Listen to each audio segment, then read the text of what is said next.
Early in 1970, President Nixon announced the objectives of a balanced space program for the United States that would include the scientific investigation of all the planets in the solar system. Of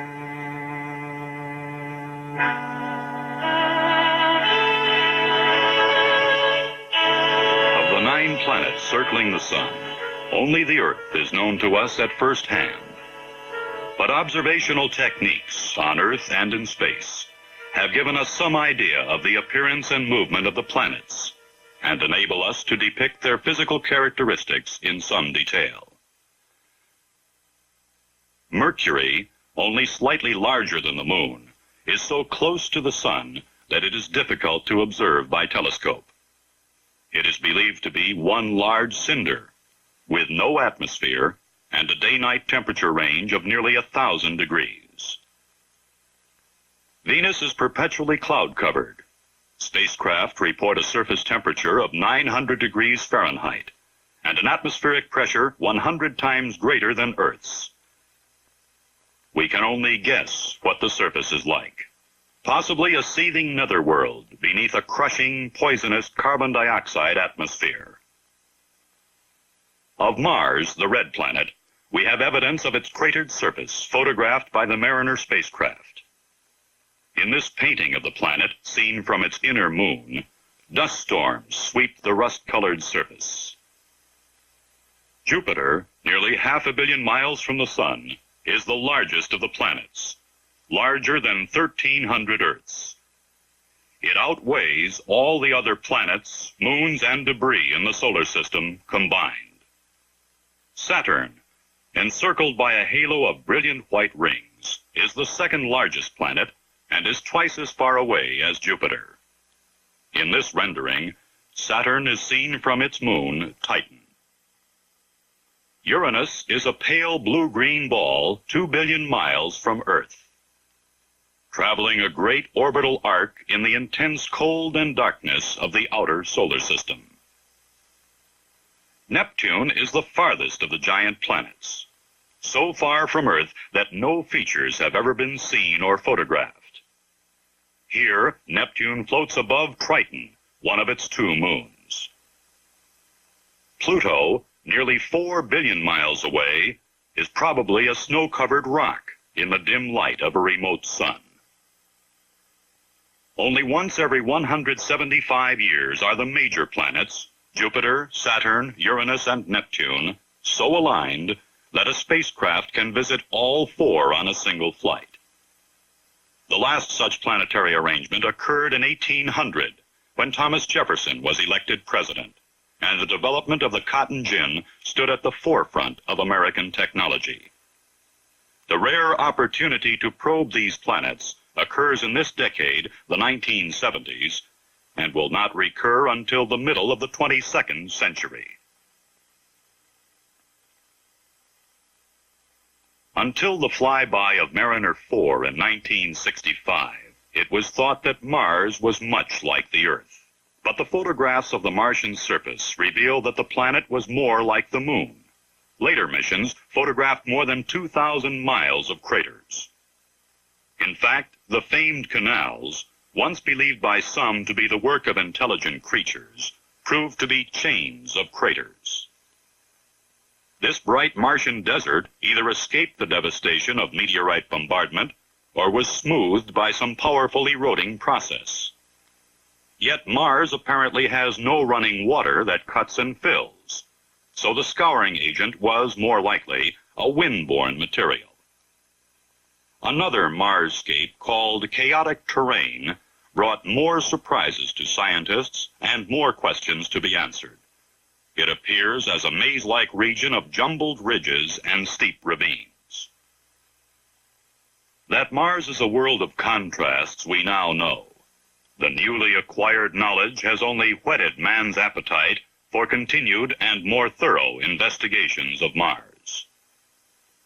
The early mariners flew within several thousand miles of the Martian surface, gathering and sending to Earth TV pictures and measurements of temperatures, pressures, and atmospheric and surface chemical composition.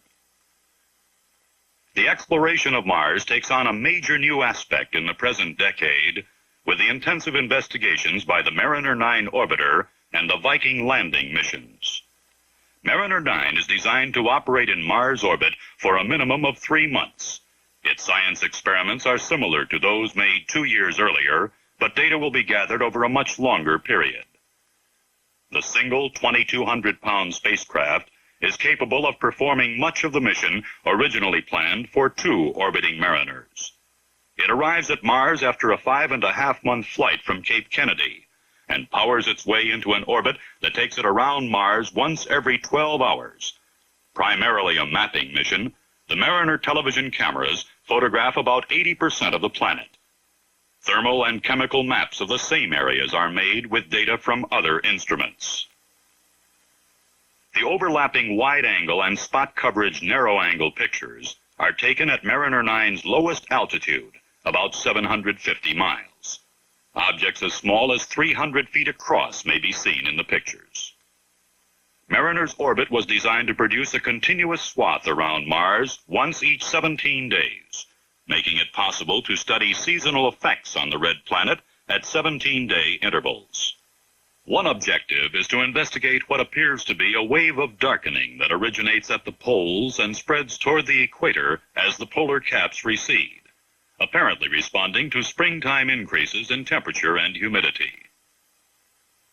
During the 90-day period, Mariner 9 transmits to Earth thousands of pictures and several billion other science measurements. Much of this information will be used in planning the 1975 Viking lander mission to Mars. One of the most important and dramatic investigations to be conducted during the next 10 years is the search for life beyond Earth. If extraterrestrial life does exist in the solar system, it is most likely on Mars. For that reason, Mars remains the prime target of the planetary exploration program. The Viking landers will carry life detection instruments right to the surface of Mars for some first-hand field work. The 2 Vikings are double spacecraft, orbiters similar to Mariner 9, and landers sealed inside biocanisters and sterilized to prevent Earth microbes from reaching Mars and complicating the search for life. The lander will touch down gently, then prepare itself for an on-site scientific investigation of the planet. Viking will tell its story in its own voice about its observations on Mars, about the surface, the velocity of the wind, the humidity and pressure of the thin atmosphere, and most important, whether there is any evidence of life now or in the past. Meanwhile, the orbiter remains overhead, keeping watch on the landing site, operating as a relay station, and conducting its own science experiments and photographic mapping. Their missions completed, the orbiters will continue circling the planet with Martian moons Phobos and Deimos for many years. The Viking surface laboratories will remain and may provide landmarks for the first Earthmen who visit Mars, just as surveyors stood in wait of the Apollo astronauts. To astronomers, Venus has been perhaps the most frustrating object in the skies. The most powerful telescope on Earth cannot penetrate the dense cloud cover that hides its surface features. In 1973, another Mariner, 10th in the series, will set out for Venus, this time to continue on to Mercury, the Sun's innermost and smallest satellite. The spacecraft will be the first to use a natural resource of the solar system, the gravity of one of its planets, to help it reach another planet. Venus will change Mariner's speed and flight path, aim it at Mercury, and make it possible to explore 2 planets for the price of 1. The spacecraft will skim past Venus at an altitude of about 3,000 miles, make an abrupt turn, and encounter Mercury on its altered trajectory. A pair of television cameras will take several thousand pictures of each planet. Both will be equipped with powerful telescopes. Other instruments will analyze the solar wind, a perpetual flow of low-energy particles from the sun producing a kind of interplanetary weather. High-energy charged particles that bombard the planets and vary in intensity as the sun rages and subsides.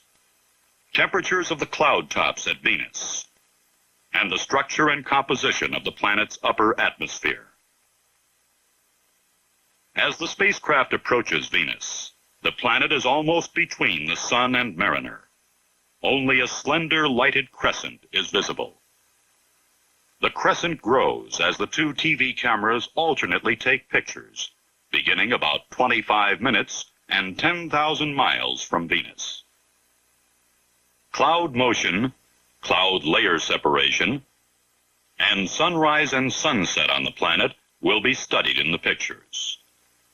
Scientists are hopeful that the Venus pictures may show a glimpse of the surface through a hole in the apparently solid blanket of clouds.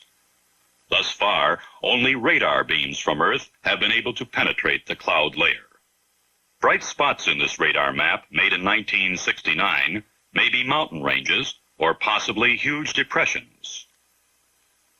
Mercury travels a tight 3-month orbit around the Sun. Just a few years ago, it was thought that Mercury's rotational and orbital rates were synchronous.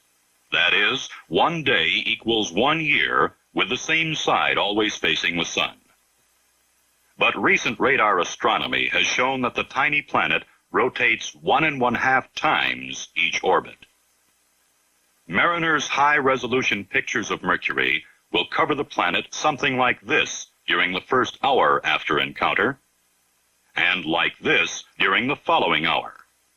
Experimenters studying Mercury may receive a substantial science bonus. 6 months after Mariner flies by the planet, while Mercury swings twice around the Sun, Mariner will have gone 1 full circle and the two again cross paths. This time, scientists will view the planet from a different angle, looking down at the North Pole. These computer-generated plots show how Mercury will appear to the passing Mariner.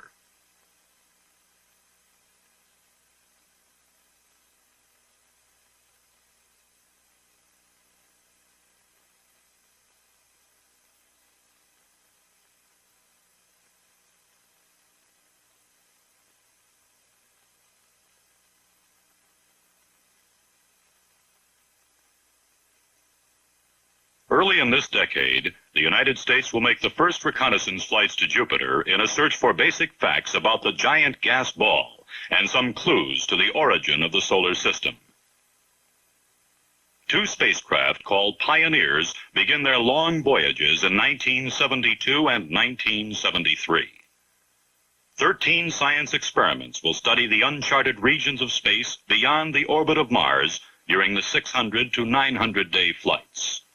The Pioneers will spend 6 months to a year crossing the asteroid belt, a vast no-man's land of space debris that orbits the Sun between Mars and Jupiter.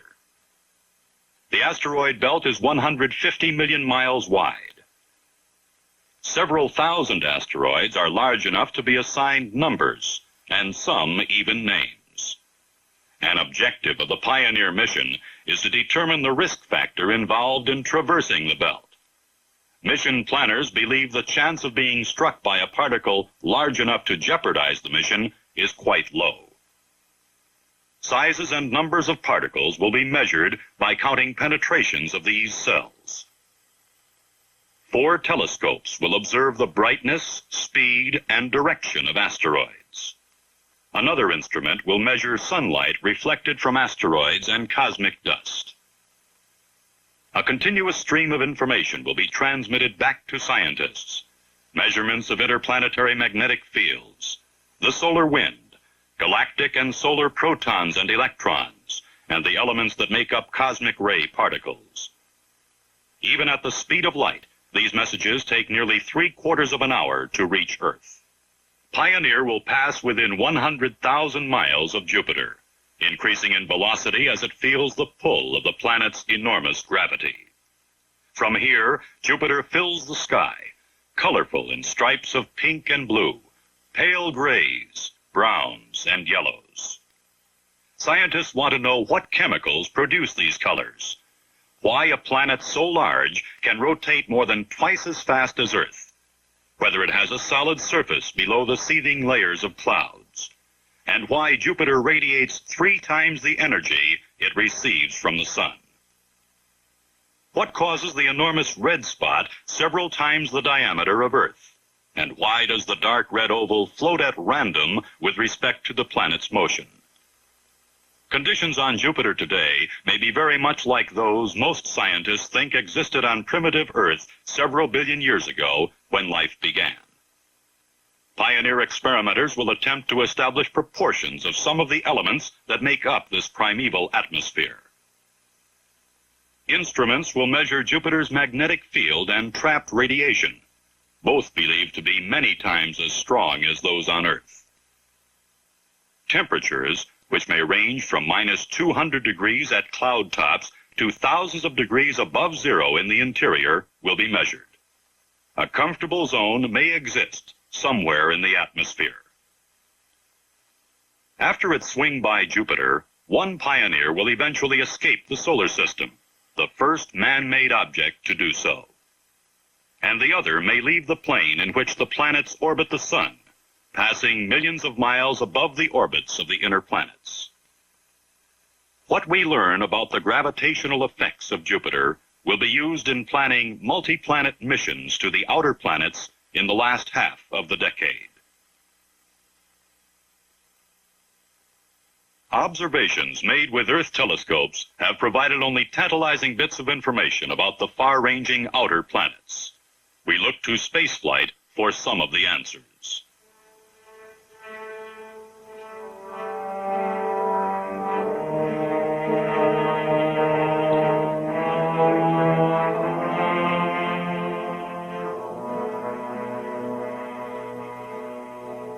Saturn is the only planet with rings. Why? When were they formed? Are the rings the remnants of a former Saturnian moon, or are they made up of tiny ice crystals? The thickness of the rings has been estimated to be anywhere from a few inches to a few miles. On Uranus, seasons of the year must be odd in the extreme. The planet's rotational axis is in the plane of its orbit around the Sun, making Uranus appear to lie on its side. Each pole is in sunlight for 42 years, then remains in chill darkness during the other half of its 84-year orbit. Neptune is virtually unknown. It is about the size of Uranus, abides near the frigid edge of the solar system, and is circled by 2 moons. One, Triton, is almost as large as the planet Pluto. It has been suggested that Pluto may be an escaped moon of Neptune. Moons abound in the regimes of the outer planets. Jupiter alone has 12. 4 of them are large enough to have been discovered by Galileo's simple telescope and are called the Galilean satellites. They are Io, Europa, Ganymede, larger than the planet Mercury, and Callisto, larger than Earth's moon. Io is distinctly orange and appears to be brighter when it emerges from Jupiter's shadow than when it goes into eclipse.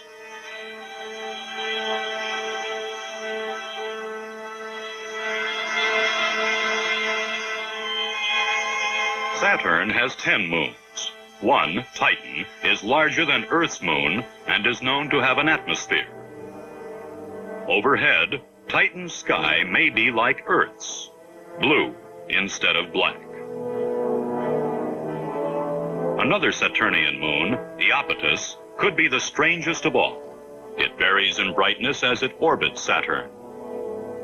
6 times brighter on one side of the planet than on the other. Why? No one can explain. If a spacecraft were launched from Earth directly to Neptune or Pluto, the journey would take 30 years. But there is an intriguing indirect way of getting to the most remote precincts of the solar system in less than 1/3 that time.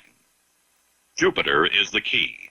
Its immense gravity adds momentum to a passing spacecraft, slinging it towards the next planet in a multi-planet tour. The spacecraft virtually steals a bit of energy from Jupiter, which will never be missed. Using this technique, engineers and scientists are planning missions to explore all of the outer planets during the 1970s and 1980s. These missions, each directed toward 3 planets so that all 5 outer planets will be visited, are called Grand Tours. Beginning in 1976 and 1977, Grand Tour spacecraft would fly past Jupiter, Saturn, and on out to Pluto. The complete trip would take about 9 years. Jupiter again is the initial target in 1979. Then on to Uranus and Neptune. By 1988, scientists could be analyzing data gathered at close hand from every major body in the solar system. The dominant feature of the Grand Tour spacecraft is its radio antenna, about 14 feet in diameter. Power is supplied by small nuclear generators that convert heat into electricity. Science instruments are mounted at the opposite end of the spacecraft and on long booms far from the radioactive source. At the Neptune or Pluto phase of a mission, the need for almost total independence from Earth control is essential. The time for radio signals to travel from Neptune to Earth is about 4 hours. Thus it would take twice that long, 8 hours, for ground controllers to become aware of a spacecraft malfunction and make the necessary correction by radio command. Any trouble in the Grand Tour spacecraft would be detected, diagnosed, and remedied by a special computer, the spacecraft brain. Normal operation would resume without ground control intervention.